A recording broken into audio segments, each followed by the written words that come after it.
Hi, everybody, and welcome back to yet another very exciting episode of the Alchemy Lab. I'm Colm Holland, and those of you who know me will know that I'm the author of this book, The Secret of the Alchemist. That's me, Colm Holland, and it's available in Kindle, ebook, and paperback on Amazon and Barnes & Noble and any other great online bookstore. The reason we call this podcast the Alchemy Lab is that it is devoted to one main topic, and that is personal transformation. Every guest that I am so privileged to have on the show has at some point in their life reached that stage of personal growth, personal development, where they knew that some kind of transformation within needed to take place. And my guest today is absolutely no exception to that. He is an amazing guy. In fact, I called him an all-round great guy and also amazing father. I'd like to welcome you, Eric Carroll. Hey, Colm, thanks for having me, my man. You're very, very welcome. Now, for those of you who've not come across Eric or never heard of him before, he is the host and founder of an amazingly popular podcast called Dad Talk Today, and you can find him on dadtalktoday.com, but also on every podcast channel known to man and woman, I guess, as well. Yeah, okay, they can find you there. So your devoted topic and what you've committed your life to, and this is your full-time role, is to rekindle the conversation about what it means to be a father, to be a dad, both from your perspective as a father, but also to the kids, and how in this time there is a real need in your eyes, and I certainly see it as well, where there is just too much absentee fatherism going on through all kinds of circumstances, sometimes the fault of men, sometimes not. And I know you're very committed to correcting that balance over there in the States. And I'm thrilled that we've got this opportunity to quiz you a bit today.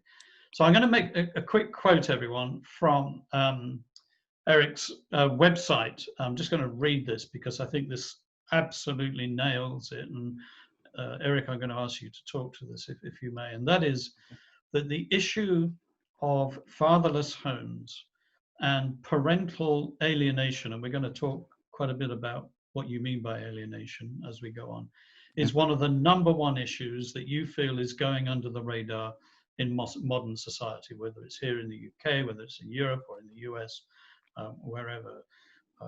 Together, you say that we can change the narrative and stereotype of the deadbeat. And again, I'm going to ask you to clarify what you mean by that, and restore society that is plagued with a divorce rate of 55%, which is shocking.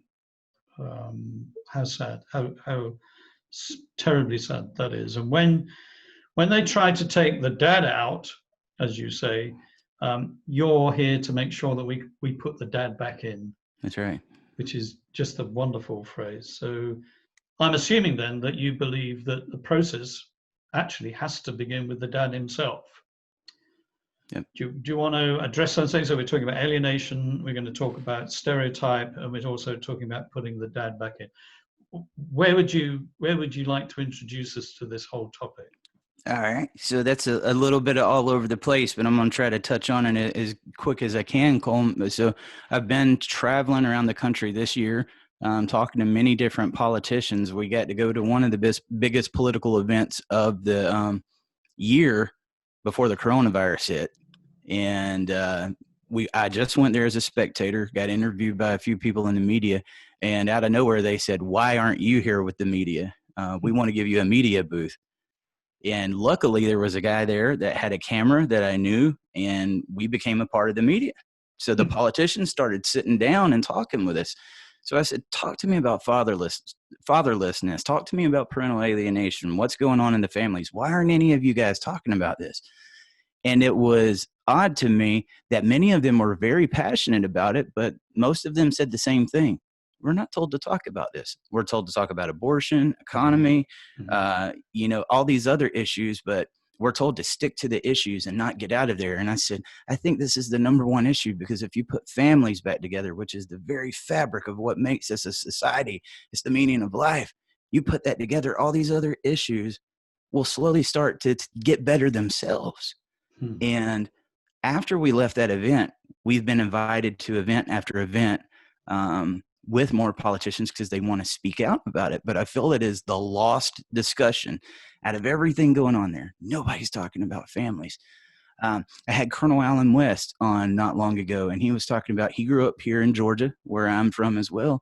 He said back in the 70s, they had I think it was a 20% in the African-American household without a father. The family was really strong within the African-American households. Now they're right at 80% of households without a father. What has happened?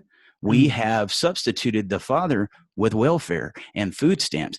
A lot of these parents, if they get in high conflict with their spouse, they feel like, I'm better off. I benefit more if he's not here. So it's made it look to where this guy's just a deadbeat, doesn't want to be there. But all in reality, many of them are just not getting a chance. Now, we'll never take up for the deadbeat. There's many fathers out there. They get scared. They just run. They don't want to be in their children's lives. Well, for the people that I talk to and that you see here, that's not them. They're the ones that are trying and are not being gave a chance. We've got incentives that are being gave to the states for how much is collected in child support, which I was talking to you about earlier. So it's at their best interest to make sure we get the person that's making the most money, and they're the ones that's going to be on the hook for that. They're going to be the non-custodial parent. And that, I believe, is a reason you're seeing a lot of what's going on in society. As much as I talk about what's going on in America, though, I've heard from people from Canada's going through the same issues. So is England. I've talked to people in Australia, Africa, and it's just became a really common thing that the dad just doesn't have any value anymore. And I look back at it. I lost my dad in 2013.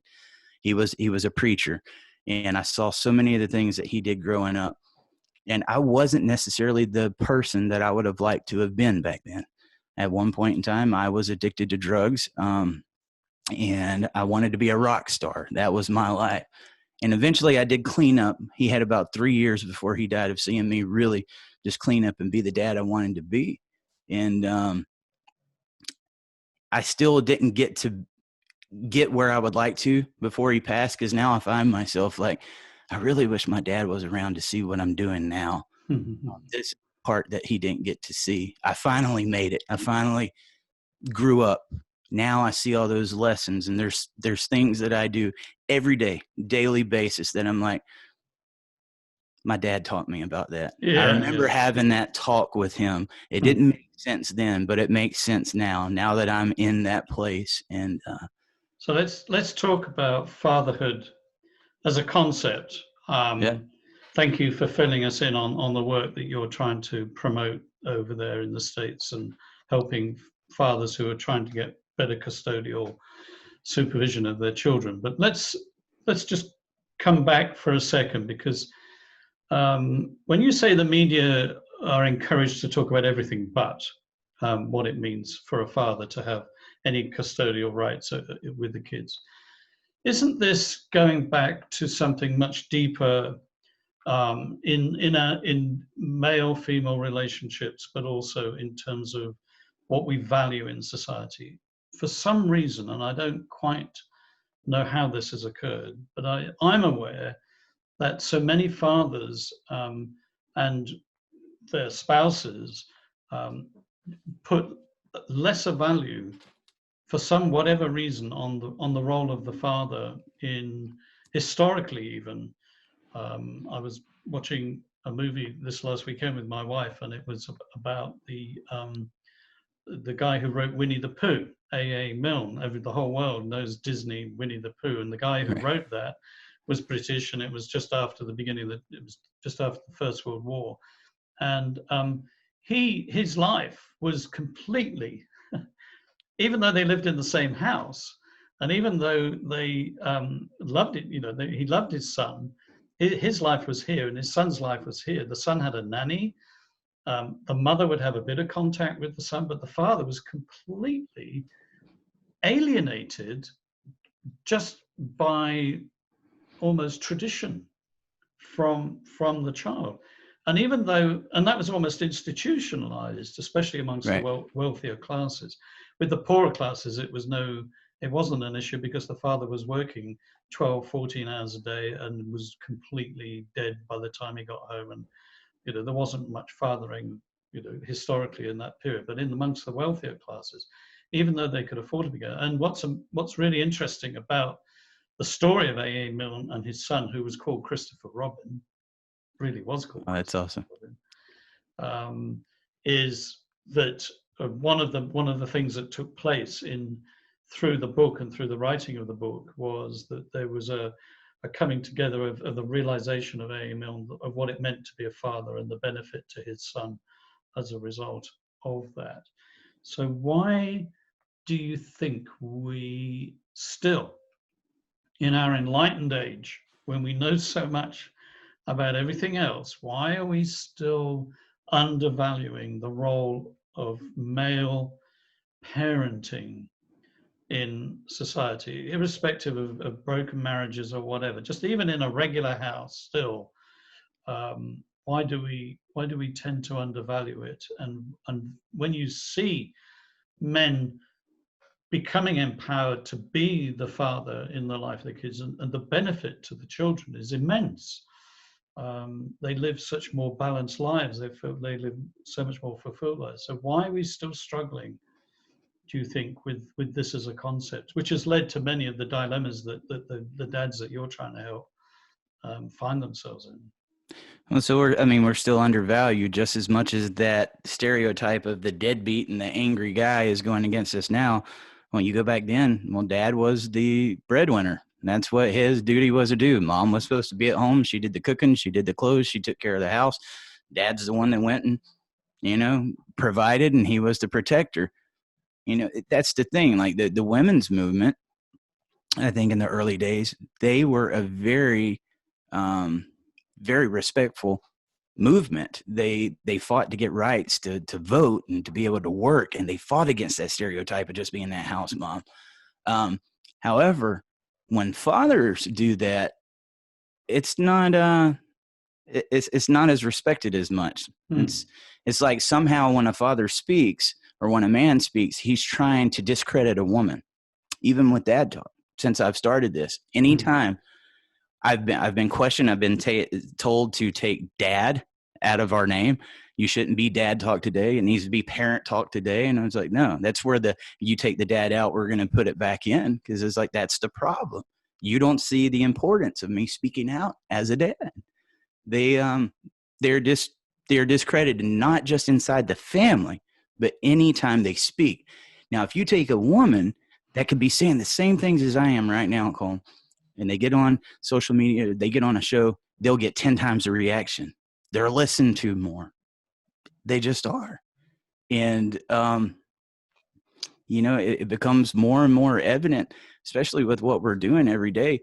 Fathers are just, they're fighting a very tough battle. And, I wish I had the answers as to what's going to change that. And that's what we're trying to find out.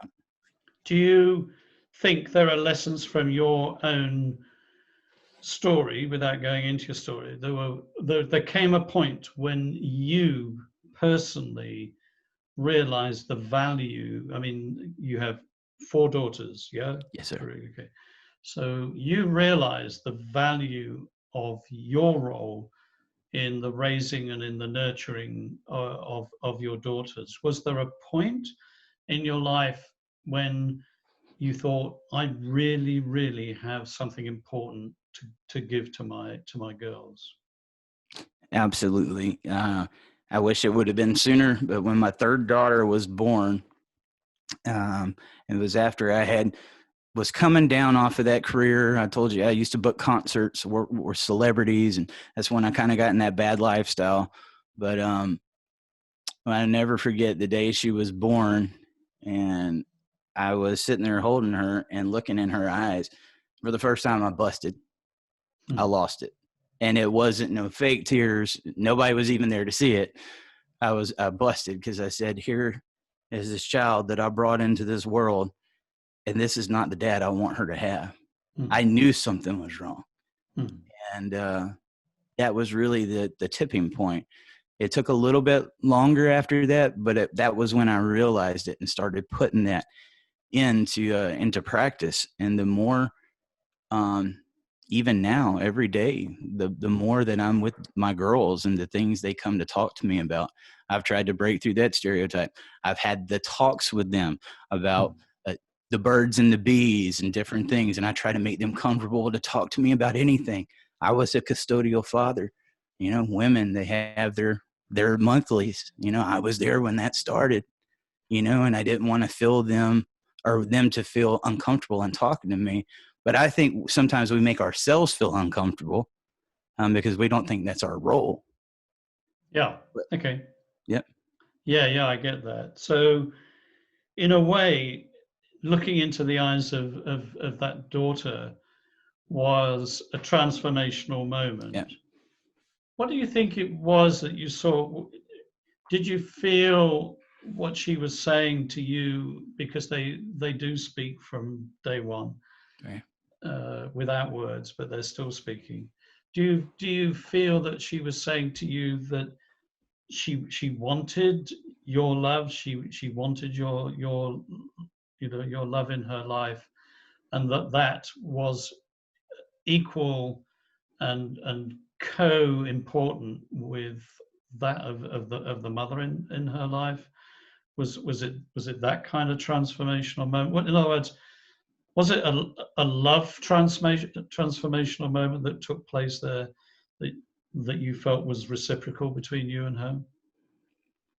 Definitely. I mean, it's, I think I can't speak for everybody. Not everybody was as naive and hard headed as I was, but you know, being young, full of testosterone and having your ego, especially in the business I was in, ego is a big thing. I couldn't see those faults, but I had become more and more of what I was trying to be up until that point. So I didn't get to see my second daughter being born. Me and her mom was kind of in a contentious back and forth when that happened. So this was the first time I had gotten to see one of my children born when I was already starting to feel a little convicted about my lifestyle. And it hit, man. It hit. Yeah. I mean, her looking up at me and everything, I needed it. I felt it. It's like, you're my daddy. And it's like, I don't want this guy to be your daddy. Let me go find your daddy. Even though I'm your daddy, let me go find him before I put it into practice, because I'm not doing this again. So when you had to go and find her daddy, as you so wonderfully put it, what did you have to do? What was going on? So for guys out there who are saying, "Hey, I really resonate with this, Eric. You're describing me." Where do they have to go to find that person that they want to be? You've got to be able to recognize your own faults, and you've got to, many times I think we're accustomed to trying to find out what's wrong with the person across from us rather than look in the mirror. And I think gaining wisdom is learning to accept when you're wrong. And that's actually an exciting thing when you're wrong. It's not weakness as we perceive it, because if you can see that you're wrong, that's when you can learn. If you can't see that, you never grow. And I started being able to break down that ego and to break down that barrier that I had up and say, man, I've been doing a lot of things wrong here. And I think a lot of it, Colm, is, you know, I had a kind of a troubled childhood. I was married at a really early age, right as I turned 18. My wife was 16 when we got married. I was messed with as a child. And I never talked about that. Okay. I never talked about that. And as I got older, you know, and I got in a relationship, it went south. And there was many things I'll you know, spare the details on that, because I don't ever want to talk bad about my child's mother. I had my faults just as much, but I wasn't the person to speak about what was going on with me. And that's where drugs and alcohol kind of filled that void. Yep. Okay. So once I learned, hey, drugs and alcohol are a problem, And then later on, you find out, well, I'm using this to fill that void. Mm-hmm. Eventually, you got to work through those problems. You can sit there and try to put them off, but they just get worse and worse. So being able to, work through my problems and see my own faults was really the moment that got that turning. How did you fill the void? What did you turn to within your inner self? Where did you find the love that you knew? Obviously, you must have come to the conclusion you needed. How did you find that? Well, I became the best father I knew to be. And I can honestly say, I know it makes me sound like a bad person, but I was one of the best husbands you could ask for.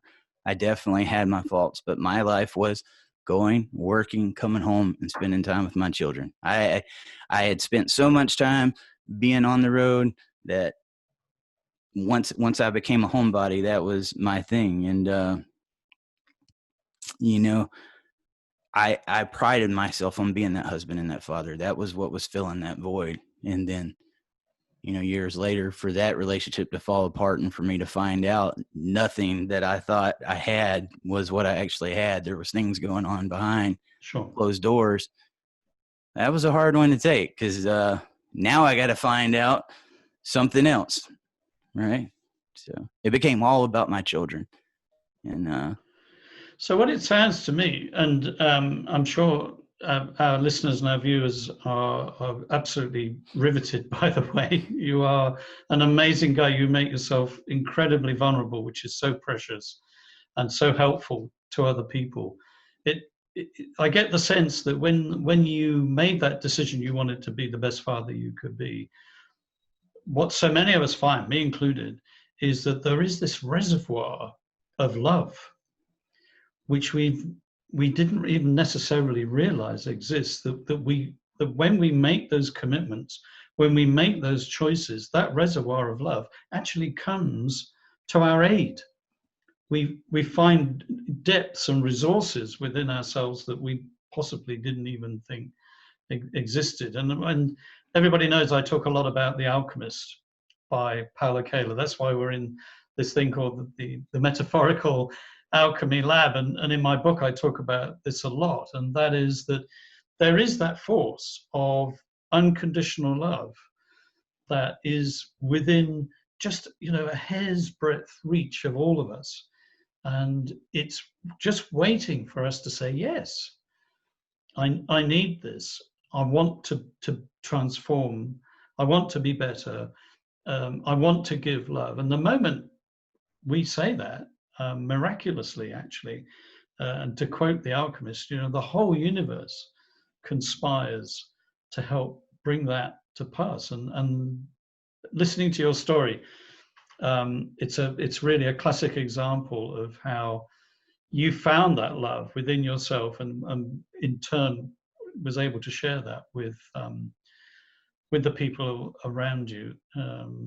And I guess you learned a lot from what you're saying about forgiveness, and how if we don't forgive, it's really hard to move on. In your case, you did move on amazingly. So is there anything you want to say about what you've had to forgive a lot, I get the sense, in your life, and how that strengthened you over those incidents?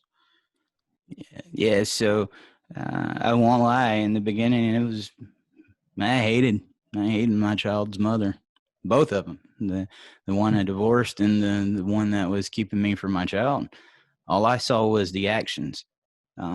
Even now, and that's being able to critique myself. There'll be times that baby's mom or somebody says something, and I'm like, what did they just say? And then I have to calm myself down. And it's like, come on, man, you gotta let it go. We're only human. We react, okay, and our emotions get the best of us at times, and it's good to keep those in check. But that was the best thing. I held on to bitterness for a good while. How could you do this to me? Somebody that busted their butts so hard. I was working 2 jobs, 17, 18 hours a day, coming home, taking care of my children. All it was about my family. Went and got us a new home. How could you go do this to me? You know, and I wore that chip on my shoulder for the longest. Got straight out of that, went into another relationship, and then had the problem with, you know, the mother that I'm talking to now. So forgiveness is key, guys.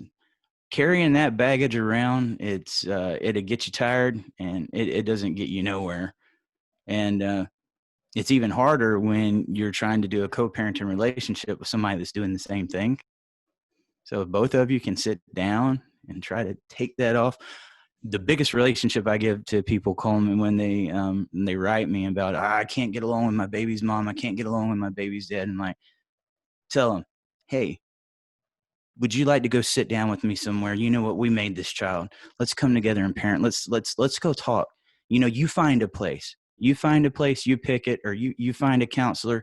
I'll let you pick them, and we'll go and talk. We don't need courts. We don't need any of that. Let's come together and be the best parents we can be for our children. You'd be surprised how something so simple is so effective. You give them a little bit of control. You show them I'm allowing myself to be vulnerable, you know, so I can hear your feelings and that you can hear mine. We're just not accustomed to do that. No, it's true. We hide behind the shells of protection to avoid the wound and the pain. And ironically, it's not until we let those guards down that we're able to heal. Whether it's let's talk about kids for a minute, because I was I was showing you I've got a mug with my grandsons on there for my birthday. It's my pride and joy. It's like my trophy. You know, it's like this tells me I must be doing something right as a grandfather, or I must have done something right as a father in the first place. So whether it's, you know, a daughter or a son, the role of the father, we understand so much about the role of the mother and the feminine in people's lives. The role of the father is critical, just as critical as the role, you know, the feminine role in a child's life. Do you feel that in your commitment to your daughters that you've been able to get more in touch with the feminine within as a male? Do you compared to other guys who maybe haven't around you, have you found that it's been a healing thing within your own psyche to become more nurturing of your daughters? In other words, have you benefited from this as well as them? I think men's greatest strength is also their weakness. We want to be tough. We want to be able to get through, but also at the same time, there's times you got to kind of put that to the side. I had to learn I always wanted a son. I mean, you know, I thought I can go teach him how to do this. We'll go outdoors. It wasn't that way with my daughters. I had to do a different approach, just like the talks I was talking about earlier today. I wouldn't have had to do that with a boy, but I had to do that with my daughters. I learned, definitely become vulnerable. I'd let them put makeup on me, paint my toenails, do whatever. I once went to the doctor and forgot they had painted my toenails, and he went to check my feet, and I was like, oh, God. But I do what you're doing now. I learned to laugh about it. That's so funny. It's not a big deal. We make it a big deal, but it's not a big deal, you know? Be a father and, you know, try to put yourself in their shoes is the most important thing we can do as human beings. Living with other human beings. That way we can understand each other. And that's what I've tried to do with my daughters. What does it got to be like for them to be a daughter being raised by a single dad? And that's what I've used to try to take my approach. I do everything as calculated as I can. And I try to think about it before I act. I don't always end up that way. I make mistakes daily. And, yeah, definitely. It did help. Yeah, and it means that you become more whole as a human being yourself. Oh, yes. In the process. So we cannot separate, in my mind, the process of our own personal growth and transformation and the relationships where we do have people who are depending on us for love and for forgiveness, for understanding, for compassion, for nurturing, and so on. And that's what the universe put us here for, in Right. my humble opinion, is that's why we're on Earth. That's the unique gift we share together. You and I share with everybody else, that we're here to give love and to receive love. And beyond that, I start to get at a bit of a loss about what it's all about. If it's not about that, then what is it about? Is it winning that game of baseball? Is it about being the top businessman in the world? Is it about being the richest dude in my neighborhood? No, there'd be nice things, but actually, when you boil it down, it's what you've discovered, it's what you've learned. That's what is so precious about what you're giving to so many people. Just tell me. So yeah, go on. Sorry. Could I speak to that for a second? Yeah, So, do. In my 20s, that was what I thought life was about. I wanted to be famous. I wanted to be a rock star. Then I started promoting concerts. I met the celebrities. I met the rock stars. And for a person with a low self-esteem, that was how I made myself feel good. And that was all. I pretty much based my life upon that. Yeah. I'm going to tell you, I burned out because you're constantly looking for that praise or that next big thing so you can get some type of attention, because you're looking for love in all the wrong places. The first place you've got to learn to love, and I tell people this before they get in a relationship: if you don't love this guy, you're never going to be able to love anybody else. Find out how to love this person, and then you can have true love with the person over there. And I guess that kind of speaks earlier to what you was talking about, filling the void as well. I think a lot of us fill the void with other people's praise and attention, especially on social media. We like getting those thumbs and those hearts and stuff. All that stuff is trash, guys. The real love is what you're going to find inside of your home. I just wanted to speak on that for a second. Fantastic. That's absolutely. I want to just talk about miracles. Every now and again, when you commit to do what you've done, to transform and to give love, stuff happens, miracles. Have you got one miracle at all that you would feel confident about sharing with us that wouldn't make you too vulnerable? Is there a story of something really special that happened for you, where maybe the kids gave back to you something that just told you were on the right track? I could give you stories about my kids all day long. I mean, especially my oldest, she's 16, and I was raising her as a single father when she was 1 year old. Wow. Okay. Yeah. So I've always been really close to her. I love my kids all the same, but me and her have these conversations. Sometimes she'll just come in the room and talk to me for 3 or 4 hours. And one night, I'll never forget, she was sitting there, I was talking to her, and she looked at me and she said, "Daddy, sometimes you're talking to me and I'm sitting here listening thinking, I don't know what in the world he's talking about, but one day it's going to make sense." And I said, "That's it. She gets what I'm doing." I was planting those seeds for the moment that it needs to sprout, it would. But I would say the miracle really, Colm, is me sitting here doing what I'm doing now. I never aspired to be a podcaster. I never aspired to be the guy on screen talking about how I can't see my daughter. That's not definitely something you want to go around bragging about. No. But here it is. In November will be a year since I lost my job, and we have done we're about to do our second season, or no, we've done 2 seasons on TV. We're about to go to a new channel and shoot more TV, and our viewers and people have helped carry us until this moment. And I'm doing something that helps people. My miracle, my dream has always been to help people, like my dad. And I never aspired to be in the ministry, but here I am in a ministry and doing something that I love to do, that I know is making a difference. So that's been a big miracle in my life, because I never knew this would happen. It's amazing. Incredible what you're doing, Eric. It's phenomenal. I know that hundreds of thousands of people are really benefiting from what you're giving. I can see that there's been such a huge shift in your own life for the better. Sometimes losing our job can be a really good thing, and I think in a way, it's completely moved the direction of your life in a way that you never expected.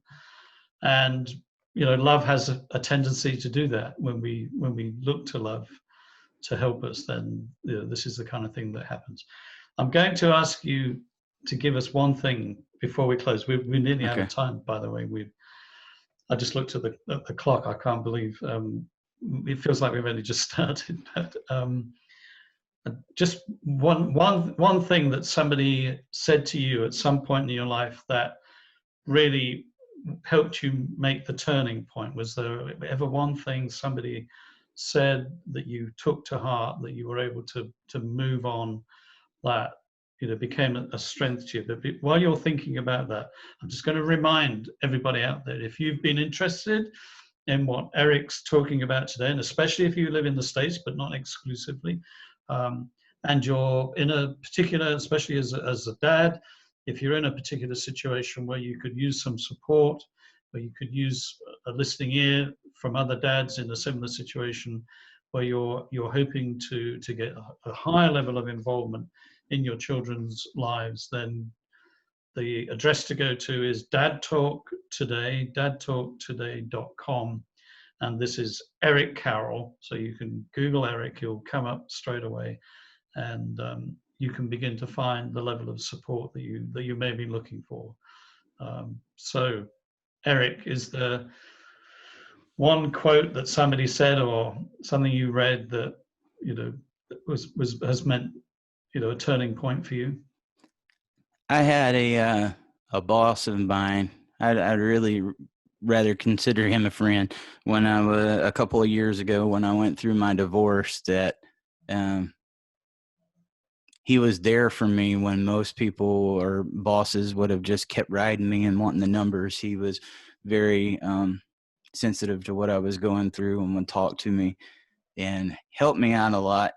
And me and him as well, used to have 3-4 hour conversations and even talk, outside of work. And one of the things that he told me that has stuck to me to this day is the best counselors that you will ever find are the ones that don't talk, but listen. And that made me shut up, because I've always been the one that wants to talk or be right, and I learned I need to be a better listener before I can talk. And that's really stuck with me over the years. That's great advice, especially if you want to be a dad. Yep. Learn to listen first. Yeah, absolutely.